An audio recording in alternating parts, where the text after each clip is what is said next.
Friends, एक और लघु कथा के साथ आपके सामने हूँ। मेरी आज की लघु कथा है आधुनिक सोच। दीदी, आपके यहाँ कोई अच्छा डॉक्टर हो तो बताइए। बहू की शादी के 5 साल हो गए, अभी तक बच्चा नहीं हुआ। जब कहो तो कहती है कि कर लेंगे, जल्दी क्या है, अभी कैरियर बनाना है। यही भाषा बेटा भी बोलता है। समझ में नहीं आता कि क्या किया जाए। यहाँ कोई अच्छा डॉक्टर भी नहीं है जिसे दिखाया जाए। राजरानी ने अपनी बड़ी बहन दमयंती से फोन पर कहा। राजरानी, यही बात तो मुझे कचोट रही है, लेकिन मैं कुछ कर भी तो नहीं सकती। अगर मैं कुछ कहती तो तुझे भी बुरा लगता। दमयंती ने शिकायत भरे लहजे में कहा। दीदी, आजकल के बच्चों को पता नहीं क्या हो गया है कि कैरियर बनाने के चक्कर में शादी नहीं कर रहे हैं। यदि शादी कर ली तो बच्चे नहीं, बाद में बच्चे नहीं होते, उम्र बढ़ चुकी होती है, फिर इलाज कराते घूमते हैं। राजरानी ने अपनी बड़ी बहन दमयंती से कहा।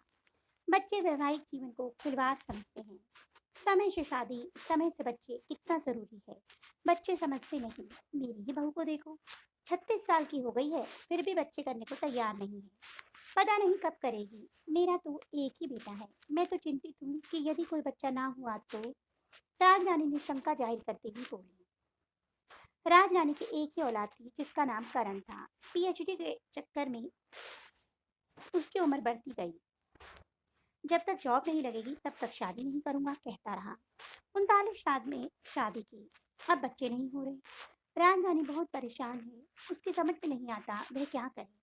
वह अपने और बेटे करण को लेकर बहुत चिंतित है। अभी राजरानी फोन पर बात ही कर रही थी, तभी बहू नीरजा आ गई और बोली। मम्मी, आप बच्चे को लेकर बहुत परेशान हैं। मैंने सब सुन लिया है। आप परेशान मत हो, हम नए जमाने के साथ जी रहे हैं। इलाज कराएंगे, नहीं तो आईवीएफ से करा लेंगे। फिर भी नहीं हुआ तो कोई बात नहीं, इस महंगाई में बच्चे ना ही हो तो अच्छा है। कौन पालेगा इनको। मेरे पास तो समय नहीं है। खूब कमाओ, खूब ऐश करो, फिर देखा जाएगा। बहू, तू ये क्या कह रही है। शादी तो इसीलिए की जाती है कि बच्चे हों, सब कुछ समय से हो तो अच्छा है। राजरानी ने बहू नीरजा से कहा। मम्मी, आपका जमाना और था, अब का और। अब की जनरेशन बच्चे नहीं, मजा लेना चाहती है। बच्चों का क्या, ना हो तो अनाथ आश्रम से ले लेंगे। कम से कम अभाव में तो जिंदगी नहीं खपेगी। आप लोगों को ही देख लो, पूरी जिंदगी लग गई पढ़ाते पढ़ाते, क्या कर पाए, कुछ भी तो नहीं। नीरजा ने अपनी सास से कहा। तू सही कहती है बहू, हम ही लोग बेवकूफ थे, या कहो पूरा समाज ही बेवकूफ था। अभी नहीं, 20 साल बाद पता चलेगा, जब कोई पानी देने वाला भी नहीं होगा। जमीन जायदाद के चक्कर में लोग अकेले लोगों का मर्डर भी कर देते हैं। कम से कम मेरे पास तुम और करण तो हो। राजरानी बोली। मम्मी, ये देश भर में फैले वृद्धाश्रम किस काम आएंगे। एक दिन आपको भी यहीं जाना है। हम लोग विदेश जाने वाले हैं। बहू नीरजा बोली। बहू, क्या कह रही है।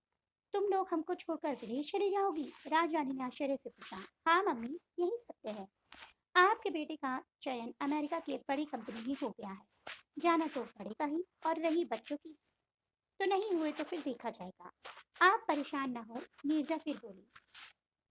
आग लगी इस आधुनिक जीवन को। इससे तो हमारी संस्कृति और समाज को बर्बाद करके रख दिया है। हर कोई भौतिकता में जीना चाहता है। एक दिन यह पीढ़ी पछताएगी। तब समझ में आएगा कि हमारे बुजुर्ग क्या कहते थे। कहते कहते चक्कर खाकर गिर पड़ती है।